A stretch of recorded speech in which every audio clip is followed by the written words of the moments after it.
Shalom, Yashrael. This your brother Dawud coming back at you to say the truth again. First and foremost, I want to give all praise unto Yahweh, Bahashem, Yahweh Shah, Bahashem, Rakak Kodash. Double honor to the apostles and the elders of Great Millstone and taught me this truth and that rule well. And salutation and much love for you. I can push in this truth and sincerity on the four corners of the earth and enduring afflictions. Alright, I want to jump into this here little lesson. It's basically there's a like a news update, with this whole Syria deal, or not Syria, Israel deal. And I did a video on this not too long ago, touched on this, but I wanted to go back into it again because as I was just thinking about the militarily strategic moves that's being made here, all these things is being set up for this final push for World War III. All right. Now we know that this isn't an alarm saying, yo, World War III popping off tomorrow or next week or no shit like that. Don't get it twisted. We still have like the mark of the beast to be pushed and fully implemented and things like that, But nevertheless, we see these things as being geared up to where it's undeniable that at the end of it all, this all ends in World War III. There's no escaping it. It's inevitable. It's all going to end in World War III. And the stage is being set now for, they're going past the line of no return. They're pretty much getting there now with this last move of what was the S-300 being sold to Syria. All right. Or being sold and delivered into Syria. All right. You know what I'm saying? That's a whole game changer, So, let me, go ahead and start out here in the book of Jeremiah, chapter 49. I'm going to read basically the same thing twice, but just in different, places to kind of show, this is talking about, ultimately, Esau, Edom, but we're talking about these Amalekites. This is Jeremiah 49, Salakia. Jeremiah 49:20 says, therefore hear the counsel of Yahweh. All right. And the counsel of the Most High is what?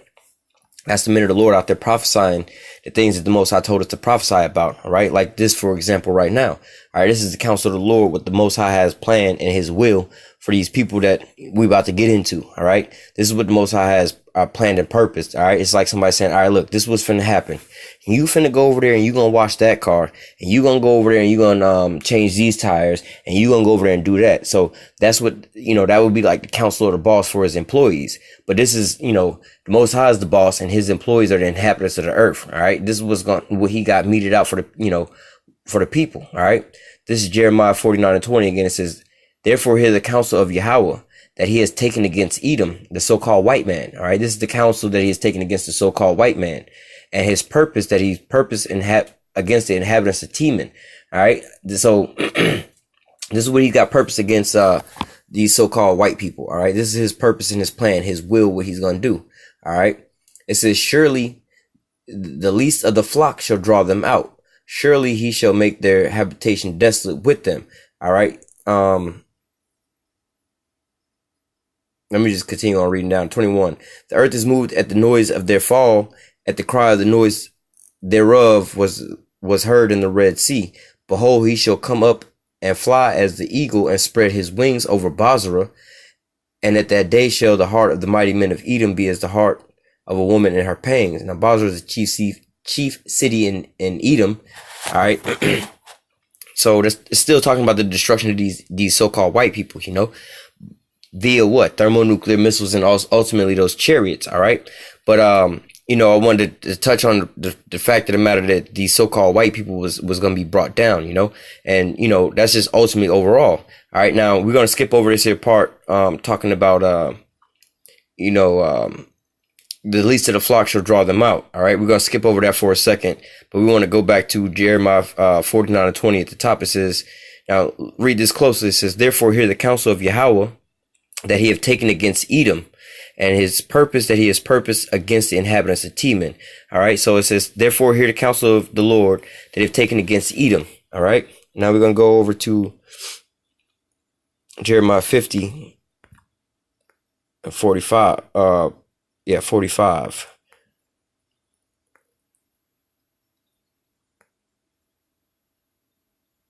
I could read that as well, but I'm just touching on this. It says, therefore hear the counsel of Yahweh, which ye have taken up against Babylon. All right. So again, it's starting out the same way, but this time instead of saying Edom, It's saying Babylon, all right? Further showing that the kingdom of Babylon in the end times would be inhabited by who? It's going to be inhabited by these Edomites, the so-called white man, all right?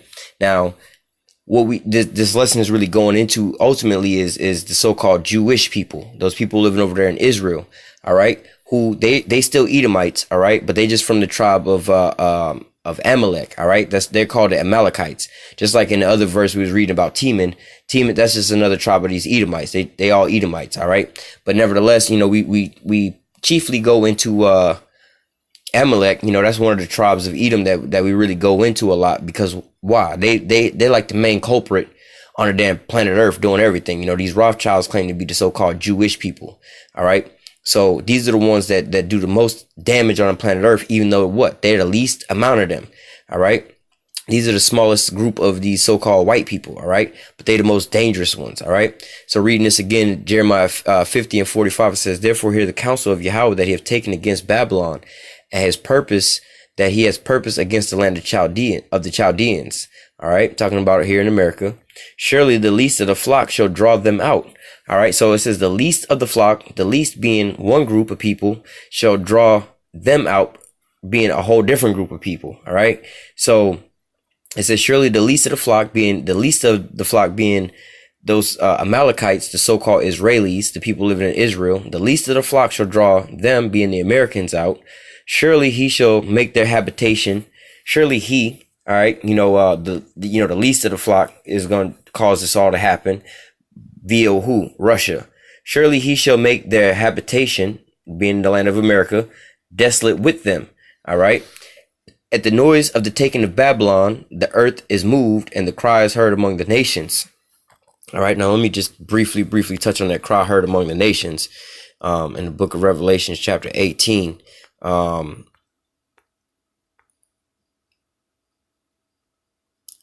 This is Revelation 18 and 9. It says, and the kings of the earth who have committed fornications and lived deliciously with her shall bewail her and lament for her when they shall see the smoke of her burning, standing afar off of her torment, saying, alas, alas, that great city Babylon, that mighty city, for in 1 hour is her judgment come. And the merchants of the earth shall weep and mourn over her, for no man buyeth their merchandise anymore. Jumping down. Verse 15, and the merchants of these things which were made rich by her shall stand afar off for the fear of her torment, weeping and wailing, and saying, alas, alas, that great city that was clothed with fine linen and purple and scarlet was decked with gold and precious stones and with pearls. For in 1 hour such great riches is come to naught, and every shipmaster and all the company in ships and the sailors and as many as trade by sea stood afar off, and cried when they saw the smoke of her burning, saying, what city is like unto this great city? All right, so these other nations are going to be crying when they see this damn destruction. All right, so that's going back, talking about,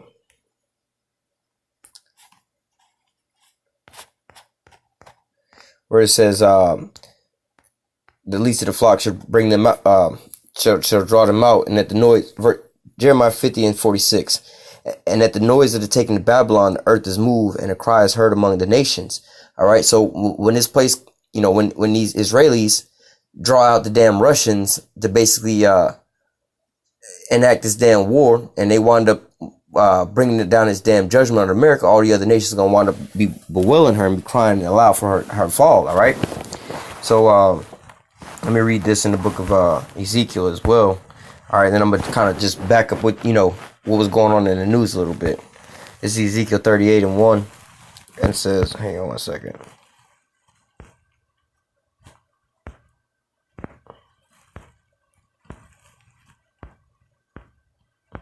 Alright.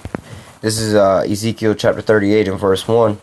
It says, and the word of Yahweh came unto me, saying, son of man, set thy face against Gog, the land of Magog, the chief prince of Meshach and Tubal, and prophesy against him, and say, thus saith Yahweh power, behold, I am against thee, O Gog, the chief prince of Meshach and Tubal.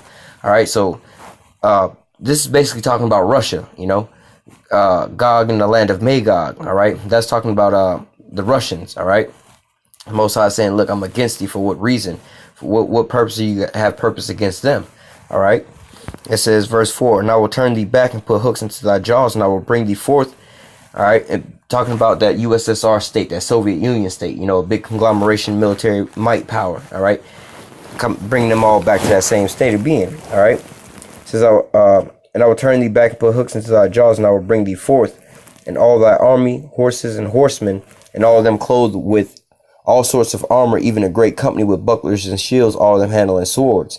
All right, continuing on reading. Well, and this is what you see going on in Syria. All right, which we're going to, like I said, at the end of this, I'm going to touch on that a little bit. But Persia, Ethiopia, Libya with them, all of them with shields and helmets. Gomer and all of his bands in the house of Tomargah, and the north quarters and all of his bands, and many people with thee. All right, you know, speaking on Syria and Turkey. Be thou prepared, and prepare thyself, and all thy company that be assembled unto thee, and be thou a guard unto them. All right. Now, going back up into verse 5, you know, Persia, I meant to say, was Iran.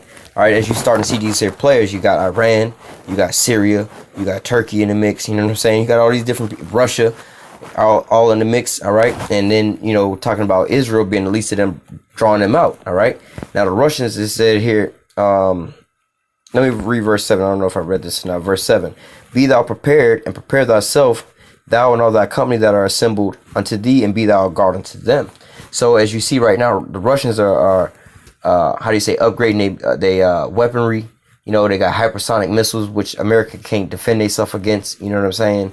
They got stealth missiles, nuclear powered missiles. They got, you know, Satan 1 and Satan 2 missiles. You know what I'm saying? Plus they got the S-300, which is still a badass system. The S-400, which is even more raw. And then the S-500, you know, and all these things, they can fit them out to just not necessarily be defensive weapons, but they can also put like cruise missiles in them. I think that's the difference between the S-200 and the S-300. You know, they can have, like, I believe, you know, and they deal with the distances. So, you know, you got a short, long range, and a mid-range missile system. But nevertheless, you know, you're seeing all these things being prepared, all right? And like I said, I'm going to touch on that, like what was going on in the news. But jumping down to verse 14, Ezekiel 38 and 14. Therefore, son of man, prophesy and say unto Gog, thus saith Yahweh, in that day when my people of Israel dwell safely, thou shalt thou not know it. All right, and that's, you know, jumping ahead of time to when, you know, when we actually starting to be delivered. All right, and thou shalt come up from thy place out of the north parts, thou and many people with thee, all of them riding upon horses in a great company in a mighty army. So, you know, after basically they go and wax that ass over here in America. All right, when, you know, we just read Russia and this great company gonna basically come over here and fuck up America, right? All right, but after that, what's gonna happen? It says, and thou shalt come from the place out of the north quarters, thou and many people with thee, all of them riding upon horses and a great company and a mighty army. And thou shalt come up against my people of Israel, and as a cloud to cover thee in the latter days, and I will bring thee against my land, and that the heathen may know me when I shall be sanctified in thee, O God, before their eyes. Now this is all like almost splitting into two different things. I already get a little confusion, but here is a distinction between, you know, the Russians versus our people, and the Russians versus the people over in the land of Israel. All right. But nevertheless, I believe it's for chapter 39, where it talks about that's when, you know, the Russians wound up getting taken out in Ezekiel 39, when they, you know, at the end of it all. But nevertheless, we're going to just jump back down and dealing with the people in the land of Israel. All right.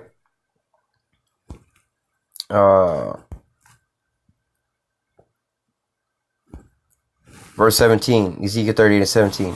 Thus saith Yahweh power, art thou he whom I have spoken in old times by my servants, the prophets of Israel, which prophesied in those days many years that I will bring thee against them. You know, that's just like, you know, if I was to go up to, you know, like Vladimir Putin, like, yo, the Lord, you know, show him this, like, yo, you the one that the Most High had prophesied about in the Bible from a long time ago, to be able to do this great work, you know. Verse 18, and it shall come to pass that at the same time when Gog shall come against the land of Israel, saith Yahweh, that my fury shall come up in my face. For in the jealousy, it says, For in my jealousy, let me go back up. It's verse 18. And it shall come to pass at the same time when Gog shall come against the land of Israel, saith Yahweh of power, that my fury shall come up in my face. For my jealousy and in the fire of my wrath have I spoken. Surely in that day, there shall be a great shaking in the land of Israel, so that all the fishes in the sea and the fowls of the heaven and the beasts of the field and all the creeping things that creep upon the earth and all the men that are upon the face of the earth shall shake at my presence. And the mountain shall be thrown down, and the steep places shall fall, and every wall shall fall to the ground. All right. So basically, let me just keep reading. Verse 21, and I will call for a sword against him throughout all my mountains. Thus saith Yahweh power, every man's sword shall be against his brother. And I will plead against him with pestilence and with blood, and I will rain upon him and upon his bands and upon many people that are with him, and overflowing rain and great hailstones and fire and brimstones. Thus will I magnify myself and sanctify myself, and I will be known in the eyes of many nations, and they shall know that I am Yahweh. So, there's going to be basically that the land of Israel's got to be cleansed too, They're going to wind up being wiped off the face of the earth as well too, But nevertheless, bringing all this into perspective, what we was reading, starting out talking about the least of them going to draw them out, talking about the Israelis are going to draw them out, they're going to bring him up into the land and cause them to destroy the land. And who is he bringing up against the damn land? The Russians, as we see this unfolding today, So jumping into some of the news, briefly, like I said, I did a video on this already, but, just going back and thinking on it again, and just looking at it again, it's just like, damn, they really have this thing set up to just go. When you look at these nations and who their allies are, you have, what you had happen was, Israel was striking Iranian targets in Syria. All right. So, and as you see, this is all like proxies because nobody is at direct war with nobody really. You know what I'm saying? But then there's always these little scenarios and shit that happen that cause other things to pop off. So you have, in which I don't think there's no country in direct war with Syria, but nevertheless, you have, Syria is just the battlegrounds. You have, Israel, attacking, Iranian military equipment, more or less to say, to stop them from getting closer to Israel's border. All right. So Israel wound up, conducting airstrikes in, Syria in Syria. Now, in the midst of that, the damn, Syrian air defense system went off. All right. And wound up trying to shoot these, Israeli planes down. All right. Now, just a little more in the backdrop, I believe, at that point in time, Syria was using like the S-125 and the S-200 systems, which they already had, right? Which isn't all that sophisticated comparably to the new shit that they got and high tech. But at the same time, Israel they was only flying like F-15s, F-16s, which they pretty, to say dope planes, but you know what I'm saying? In order to get out of these radar systems, you're going to need a stealth fighter. All right. So that now Israel is saying, look, let me backtrack. So give me 1 second. So they wound up, the Israelis wound up conducting this airstrike. All right. In the midst of the airstrike, the, Syrian, missile defense, air defense systems went off and went to shoot down the Israeli planes. The Israelis positioned themselves between the incoming missiles, and a Russian spy plane, a reconnaissance plane, right? Gathering information. That plane was shot down. A Russian plane was shot down by Russian equipment inside of Syria basically by the Syrians. The Syrians didn't do it on their own, but nevertheless, you know what I'm saying? It was, the Syrian equipment, it was Syrian owned Russian produced equipment that shot down a Russian plane. And it was all, how do I say, not antagonized. Well, yeah, it was antagonized or provoked by the Israelis. All right. Now, Russia's defense of that was, all right, well, since y'all gonna shoot down our plane, well, not that they shot down our plane, but they caused their plane to get shot down. Russia's retaliation was, all right, what we're gonna do is, because the Russians had made a deal previously with Israel, well, with Syria, that they was gonna sell them the S-300 system. But what happened was Israel was like, nah, don't do that. You know what I'm saying? Hold off. So Russia held off on it. All right. Or it was the S-400 system. But Russia held off on it, So, but now Russia was like, all right, fuck it. We're going to go ahead and deliver that over in the system over there in Syria. I believe it's the S-300 nevertheless. But, so, Russia held off on it, but now Russia, actually delivered 4 launchers and like 47 other pieces of equipment, So now they got this big radar system, which is, when you understand these systems, it creates basically like an umbrella over top, or a dome over top of wherever these things are at. You can, before a plane could even an enemy plane could even launch a strike, you'll see that